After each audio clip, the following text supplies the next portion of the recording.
হাসিনার রাজনীতিতে ফেরার ইচ্ছা, মামাবাড়ির আবদার, মন্তব্য রিজভির। এনজিও খাতের কর্মীদের সর্বজনীন পেনশন স্কিমে অন্তর্ভুক্তির আহ্বান। ব্যাটারি চালিত রিকশা নিয়ন্ত্রণে সমন্বিত নীতিমালা করছে সরকার। আজ সন্ধ্যার মধ্যে ভারী বৃষ্টি হতে পারে দেশের প্রায় সব বিভাগে। চিকেন স্নেকে চতুর্থ রেল লাইন নির্মাণে ভারতের অনুমোদন। দর্শক, গ্রামীণ কাগজের সকালের সংবাদে আপনাকে স্বাগত। আপনাদের সাথে আছি আমি স্বপ্না দেবনাথ। শুনছিলেন প্রধান শিরোনাম, এছাড়াও রয়েছে রাশিফল। এবার চলুন যাওয়া যাক মূল আয়োজনে। কার্যক্রম নিষিদ্ধ আওয়ামী লীগ সভানেত্রী এবং ক্ষমতাচ্যুত সাবেক প্রধানমন্ত্রী শেখ হাসিনার ভারতে বসে রাজনৈতিক সংবাদ সম্মেলন করা এবং দেশে ফিরে রাজনীতি করার ঘোষণাকে মামার বাড়ির আবদার ও ধৃষ্টতা বলে মন্তব্য করেছেন বিএনপির সিনিয়র যুগ্ম মহাসচিব ও প্রধানমন্ত্রীর রাজনৈতিক উপদেষ্টা রুহুল কবির রিজভী।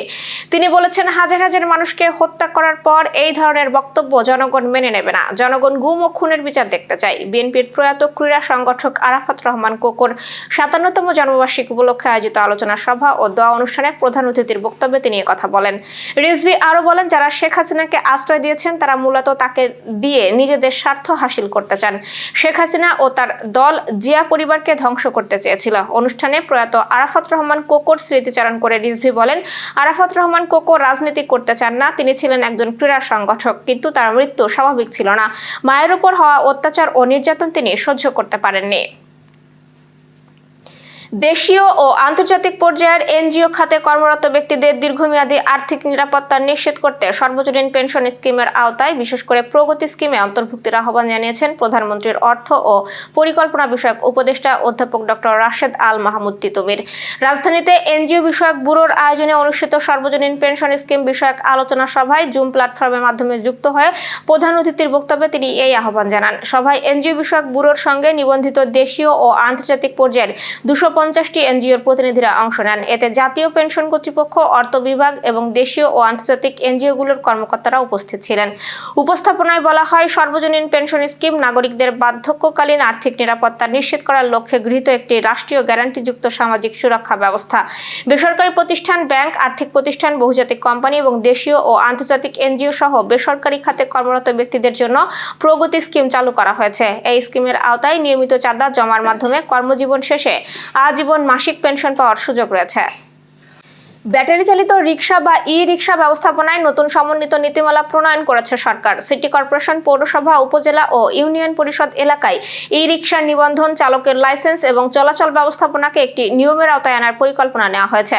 বৃহস্পতিবার সচিবালয়ে এক আলোচনা সভায় স্থানীয় সরকার, পল্লী উন্নয়ন ও সমবায় প্রতিমন্ত্রী মীর শাহে আলম এই তথ্য জানান। তিনি বলেন, নীতিমালা বাস্তবায়ন হলে যানজট নিয়ন্ত্রণ, সড়কে শৃঙ্খলা ও নিরাপত্তা নিশ্চিতের পাশাপাশি নিয়মতান্ত্রিক নিবন্ধন ও লাইসেন্সিং এর মাধ্যমে সরকারের রাজস্ব বাড়বে। এজন্য একটি সমন্বিত লাইসেন্সিং কর্তৃপক্ষ নির্ধারণ এবং বিদ্যমান বিধিমালায় প্রয়োজনীয় সংশোধনের উদ্যোগও নেওয়া হচ্ছে।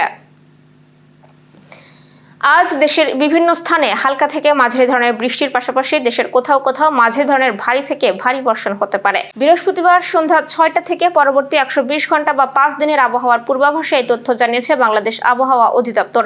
পূর্বাভাসে বলা হয়েছে, বৃহস্পতিবার সন্ধ্যা ৬টা থেকে শুক্রবার সন্ধ্যা ৬টা পর্যন্ত খুলনা, বরিশাল ও চট্টগ্রাম বিভাগের অনেক জায়গায় এবং রংপুর, রাজশাহী, ঢাকা, ময়মনসিংহ ও সিলেট বিভাগের কিছু কিছু জায়গায় অস্থায়ীভাবে দমকা হাওয়া সহ হালকা থেকে মাঝারি ধরনের বৃষ্টি বা বজ্রসহ বৃষ্টি হতে পারে। সেই সঙ্গে দেশের কোথাও কোথাও মাঝারি ধরনের ভারী থেকে ভারী বর্ষণ হতে পারে। এ সময় সারা দেশে দিনের তাপমাত্রা সামান্য কমতে পারে ও রাতের তাপমাত্রা প্রায় অপরিবর্তিত থাকতে পারে। ভারতের উত্তর পূর্বাঞ্চলের সঙ্গে যোগাযোগ আরও শক্তিশালী করতে কৌশলগত গুরুত্বপূর্ণ শিলিগুড়ি করিডর বা চিকেন স্নেক এর চতুর্থ রেল লাইন নির্মাণের অনুমোদন দিয়েছে দেশের কেন্দ্রীয় সরকার। উত্তর পূর্ব সীমান্ত রেলওয়ের জেনারেল ম্যানেজার চেতন কুমার শ্রীবাস্তব জানিয়েছেন, মালদা নিউ জলপাইগুড়ি রেলপথের সক্ষমতা বাড়াতে তৃতীয় লাইনের পাশাপাশি চতুর্থ লাইনের অনুমোদন দেওয়া হয়েছে। একই সঙ্গে ৩ মাই ঘাটি থেকে বাগডোগরা পর্যন্ত প্রায় ২৯ কিলোমিটার দীর্ঘ ডাবল লাইন ভূগর্ভস্থ প্রকল্প নেওয়া হয়েছে। প্রায় ২০ থেকে ২২ কিলোমিটার প্রশস্ত এই চিকেন স্নেক ভারতের মূল ভূখণ্ডের সঙ্গে উত্তর পূর্বাঞ্চলীয় রাজ্যগুলোর গুরুত্বপূর্ণ যোগাযোগ পথ। প্রকল্পগুলো বাস্তবায়িত হলে যাত্রী ও পণ্য পরিবহনের সক্ষমতা বাড়বে বলে আশা করছে ভারতীয় রেলওয়ে। এদিকে নিউ জলপাইগুড়ি স্টেশনের পুনর্গঠন সহ উত্তর পূর্ব সীমান্ত রেলওয়ের বিভিন্ন উন্নয়ন কাজও এগিয়ে চলেছে। ২০২৭ সালের এপ্রিলের মধ্যে নিউ জলপাইগুড়ি স্টেশনের কাজ শেষ করার লক্ষ্য রয়েছে। দর্শক, এবার চলুন জেনে নিই কেমন যাবে আপনার আজকের দিন, অর্থাৎ ১৪ই আগস্টের রাশিফল। মেষ রাশির তৃতীয় কোনো ব্যক্তির জন্য চারিত্রিক অবনতি ঘটতে পারে। সংসারে অর্থনৈতিক দিক থেকে প্রচুর ব্যয় হতে পারে। অপ্রিয় সত্যি কথা বলায় বিপত্তি আসতে পারে এবং বিদ্যার্থীদের জন্য সময়টা খুব ভালো। বাড়িতে অতিথি সমাগমে মনে আনন্দের সৃষ্টি হতে পারে। বৃষ রাশি লিভারের সমস্যায় ভোগান্তি বাড়তে পারে। সংসারে অশান্তি মিটে যাবে। সঙ্গীর সঙ্গে বিচ্ছেদের ভয় কাজ করবে। অফিসের ঝামেলা কেটে যেতে পারে। মামলা মোকদ্দমায় জিতে যাওয়ারও সম্ভাবনা রয়েছে এবং আজ বন্ধুর থেকে সাহায্য পেতে পারেন এবং অকারণে আত্মীয়র সঙ্গে ঝামেলা হতে পারে। মিথুন রাশির জীবনের মূল্যবান কোনো সিদ্ধান্ত আজ নিতে হতে পারে। সংসারের সুখ এবং শান্তি বজায় থাকবে। কোনো কাজের জন্য অনুতাপ হতে পারে।